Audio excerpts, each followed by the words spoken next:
Buat kalian yang akan mengikuti SKB CPNS tahun 2024, ini dia latihan soal sesuai dengan kisi-kisi dan materi yang sudah ditetapkan oleh kementerian.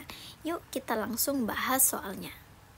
Jadi ini dia beberapa logbook yang sudah kami siapkan. So bagi teman-teman yang mau untuk memiliki logbook ini, jangan lupa untuk menghubungi kami di link yang tertera di video ini supaya teman-teman bisa segera melakukan pembayaran dan mengikuti tryout serta mendapatkan e-book khusus yang sudah kami susun berisi tentang kisi-kisi umum dan khusus, kemudian materi serta 20 hingga 40 latihan soal sesuai dengan materi yang sudah kami sediakan. Oke, teman-teman, jadi kali ini kita akan latihan 3 atau 5 soal dulu ya, teman-teman. Jadi di soal nomor pertama yang ditanyakan adalah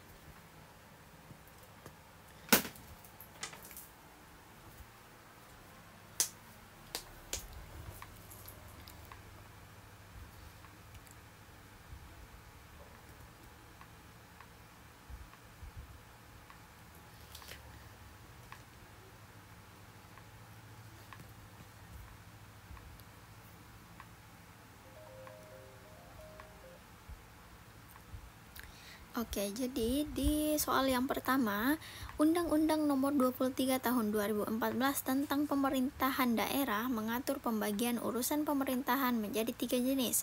Manakah berikut ini yang merupakan contoh urusan pemerintah absolut?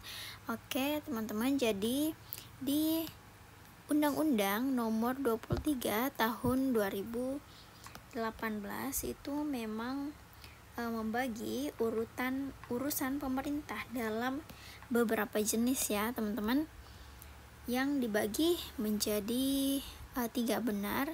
Ini ada 3 jenis, yaitu urusan absolut, kemudian konkuren,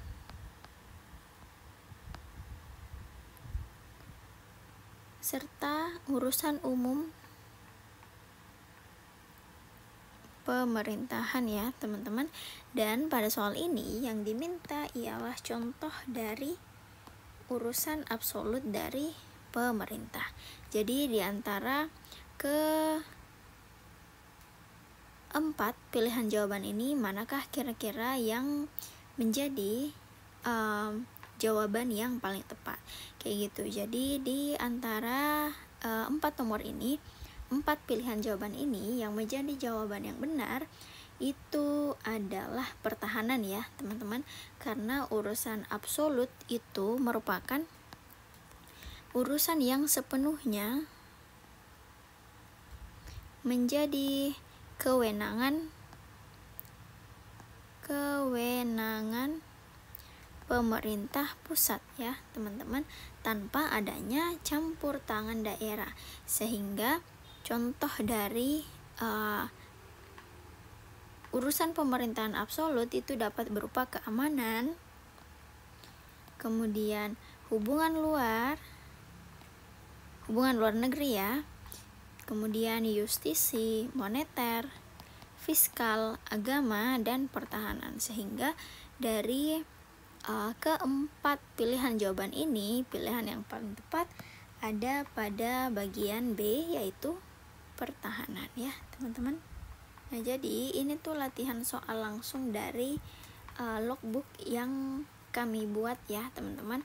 Nah, jadi di soal selanjutnya yang ditanyakan ialah tugas utama Satuan Polisi Pamong Praja dalam pelaksanaannya di daerah adalah.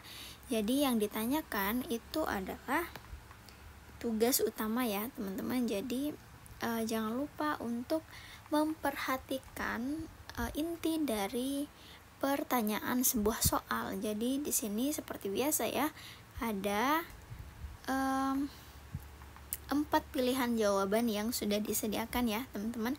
Nah, diantaranya menjaga keamanan wilayah perbatasan negara, melaksanakan penegakan hukum pidana, menjaga ketertiban, serta menetapkan kebijakan ekonomi tingkat daerah. Jadi yang ditanya ialah tugas utama, berarti di antara 3 pilihan jawaban ini, di antara 4 pilihan jawaban ini ada 3 jawaban yang salah, sehingga hanya satu yang paling benar.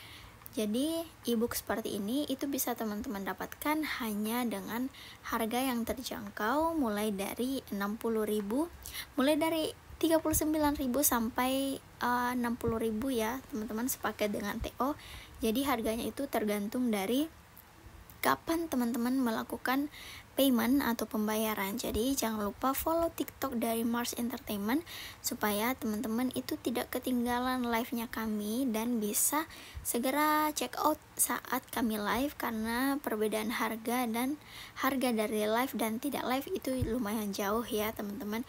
Jadi diaktifkan aja pemberitahuannya di TikTok supaya teman-teman bisa mendapatkan harga yang paling terjangkau dari soal-soal serta latihan soal, kemudian materi yang sudah kami sediakan. Oke, jadi di tugas dari Satpol PP itu diatur dalam pasal 255 ya, Undang-Undang Nomor 23 Tahun 2014. Jadi diantaranya itu ada 3 tugas utama, diantaranya menegakkan peraturan daerah dan peraturan kepala daerah. Ini nggak ada ya teman-teman. Kemudian yang kedua, menjaga ketertiban umum dan ketentraman masyarakat. Jadi di sini ada ngikut ya satu poinnya. Oke, kita bisa tandain. Terakhir, melindungi masyarakat. Oke, jadi di antara keempat pilihan jawaban ini, pilihan jawaban yang paling memungkinkan ialah bagian C ya teman-teman. Sehingga memang untuk soal-soal di SKB ini soalnya agak sulit ya, karena kita itu berbicara tentang materi yang tidak bisa kita pikirkan secara logika. Artinya sudah ada jawaban pasti dan yang tidak bisa kita buat-buat gitu ya, tidak bisa kita dapatkan jawabannya jika bukan dengan belajar kayak gitu. Sehingga dengan melihat urgensi tersebut, maka kami dari Mars Entertainment berinisiatif untuk membuatkan teman-teman e-book dalam rangka mempermudah proses teman-teman belajar supaya dapat menghadapi ujian dengan baik dan juga benar kayak gitu. Oke teman-teman, kita lanjut lagi ke soal berikutnya.